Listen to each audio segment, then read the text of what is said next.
Hey everyone, I'm excited to be introducing this week's module 6 film on the new Hollywood. I've chosen Love Story. Love Story is a film that I've shown often in this class, and it's gone over well with my students. I showed it a lot to the class when I taught this in person.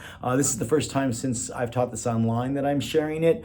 Love Story is really a very influential, important classic film, and I'm going to explain why.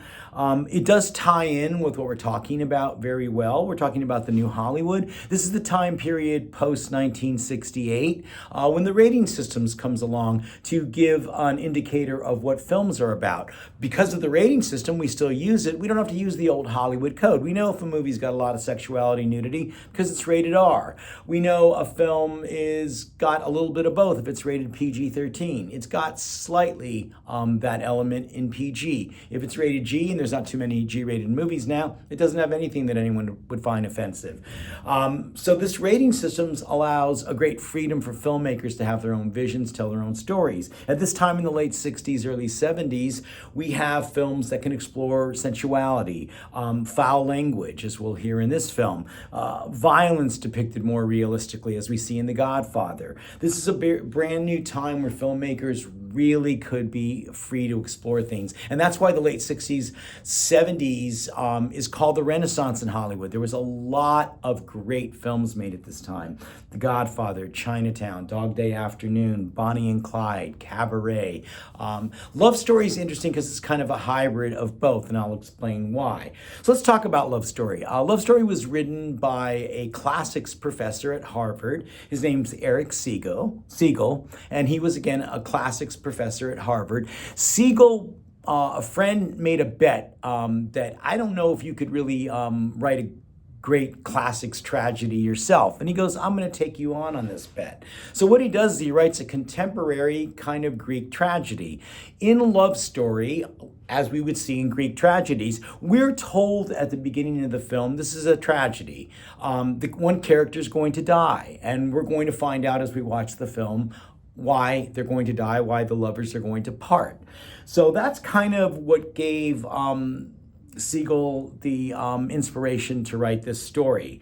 So Love Story in 1970 is a film about Jennifer and Oliver. Jennifer and Oliver are two young people who meet in Boston. He is a law student at Harvard, one of the most prestigious law schools in the country. She is at the sister school, Radcliffe, at that time all-female school, and she's studying music. She's a great pianist. They meet and fall in love over the course of the film. We're told at the beginning of the film that she's going to die. We don't know how she's going to die. We don't know what the tragedy is. We have to find out when we get to the end. But we've really get involved with these two characters over the course of the film. And this film's kind of a hybrid movie. It really speaks to older generations because it's a nice classic tear-jerking love story. And it also speaks to young people because these young people in the movie are nonconformists. They're very much like we would see a young person at this time in 1970. They go against the grain. There's a scene in the film where they get married. They want to say their own vows. Oliver's character is from a very wealthy family. There's buildings named after his family at Harvard. He wants to run away from this. He doesn't get along with his father. He doesn't want the money from them. He wants to make his own name. He wants to be an individual, which was very, very relevant at this time. That's how young people were at this time. They wanted to be their own person. That's why often the 70s is called the me generation. So Jennifer and Oliver meet over the course of the film. We as audience members witness this. Along the way, there is foul language used, there's sensuality, there's sexuality, there's things shown in this film that weren't shown in It Happened One Night. It's more of a contemporary film.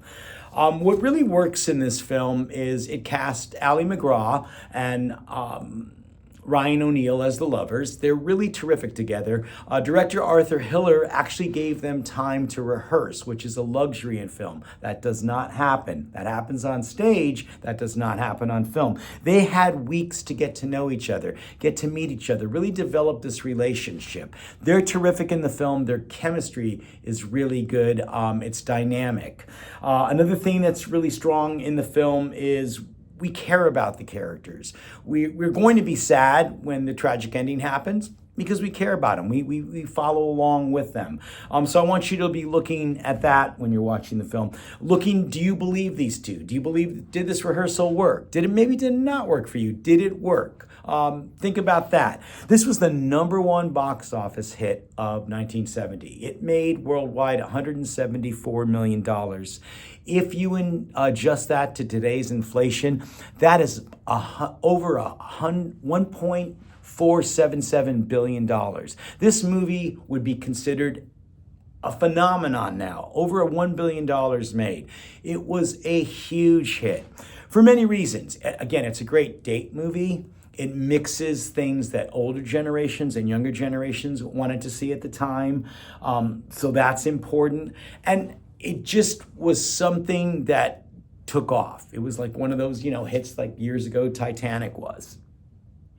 So let's talk about a few things. One thing that was really interesting that really also helped the box office was Eric Siegel was told by Paramount Pictures to novelize his screenplay. The screenplay is written first. He's going to novelize the screenplay, and then they're going to put it out 6 months or so beforehand. And what happened? It became the #1 best-selling novel of the year.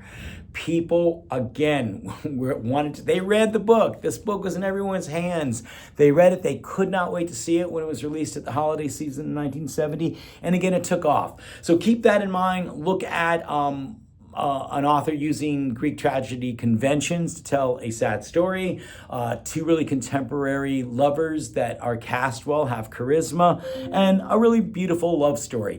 This movie, there is a little video you can watch in the module about how influential this movie was. It was. This movie influenced so many future sad love stories. The Fault of Our Stars, The Notebook, Me Before You. The genders are changed in Me Before You, but Me Before You. It was very influential at telling this sad story about two people, and maybe one of the lovers, something will happen and they will part, but we get drawn into that. I really hope you enjoyed this week's film Love Story. It's one of my favorite movies. I tend to be a sappy guy, so I like stuff like this. I can't wait to see your discussions on it, and I hope you enjoy it.